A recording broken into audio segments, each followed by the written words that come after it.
And our top story this hour is Facebook's crisis, both financially and in popularity. In the past few months, the social media giant's stock continued taking a steep dive. This as more and more users are deleting their accounts over privacy concerns and censorship. Joining me now to discuss this, Facebook's turbulence times and all of it, investigative journalist Ben Swann. Hey there, Ben. Good to see you, my friend.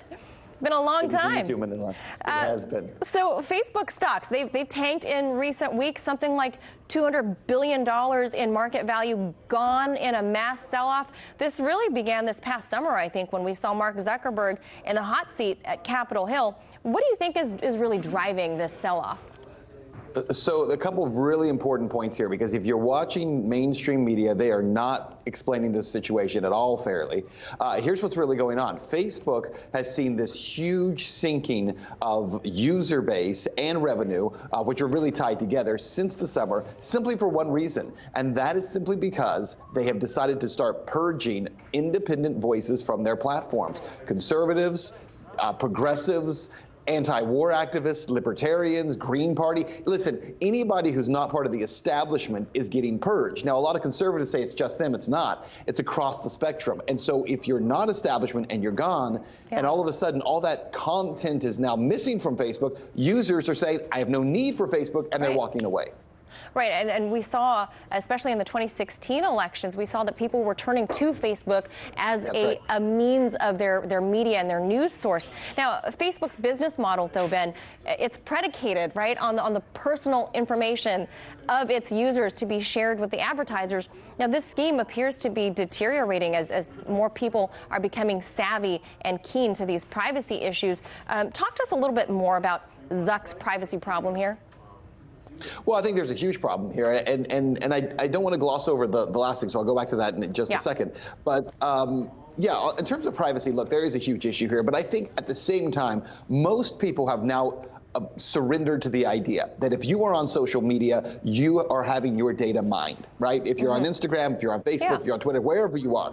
The problem is, I don't even think we mind anymore so much the idea that advertisers can see this information as we do that if you're going to take our information, don't also treat us like babies and decide what we can see and what we can hear and what we can look at, right? So there's these two things happening simultaneously. On one hand, all of your information is being used, and at the same time, you're also being told that you're not smart enough to think for yourself, so you have to be protected by the all-knowing, all-seeing eyes of Facebook. The other thing I wanted to go back to, though, you mentioned about in the 2016 race that we saw an increase on Facebook. That's absolutely true, and it's critically important to this discussion, because social media became the place where people could go to get information that mainstream news was not giving them, and it became a hub for that. And since then, the establishment are the ones, the media are the ones who have pushed Facebook saying, well, people need to trust what they see there. But I don't hear the public saying that. I hear the public saying, let me see content and I'll go through it myself. And this is where we saw the advent of the term fake news out of President Trump, right? People are saying they're going to curate fake news out of your news feed. And this is precisely the subject that you're talking about here, curation of what we can see. Does this become a First Amendment problem?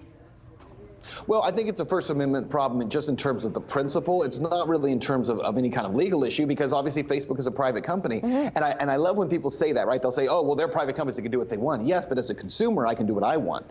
And as a consumer, I can say, I'm not going to be on Facebook anymore. See, so what Facebook has actually done is they've created this massive market opportunity where they had so much strength in this space, and we're watching the death of this company. If Mark Zuckerberg wants to fix the problem, you know how he could fix it? He could turn around tomorrow and say Facebook, beginning today, is a bastion of free speech, whether you like it or not, it's going to be here. And you would all of a sudden see a resurgence of people coming back to Facebook. But he's not going to do that. Well, but Ben, there's growing pressure, though, to oust Zuck as chairman of the board. Do you think this can save Facebook, or have we kind of crossed the Rubicon on privacy and curation? No, that's a great question. First of all, I don't think Zuckerberg will get run out because he controls so much of it, unless there is some kind of a legal ruling that forces him to split that chairman and CEO position, which there could be. But here's the problem, is that even if Zuckerberg goes, all these folks with like Media Matters for America and the Atlantic Council and all these groups that are putting pressure on Facebook and on Zuckerberg will just choose somebody who continues to do the exact same thing Zuckerberg's doing. The problem is not Mark Zuckerberg. Mark Zuckerberg is doing exactly what he's being asked to do. The problem is that he has allowed groups like Media Matters or the Atlantic Council to have a voice to decide who to remove from these sites. That's the problem that he's having. You know, so many conservatives now, a new poll out shows that conservatives are saying they're not going to be on there anymore because they believe that their voices are being censored, and they're right. But again, that's just a small fraction of it, Manila. There's so many people across the political spectrum who are saying, I cannot find the information I'm looking for there, so I'm going to turn to places like RT America.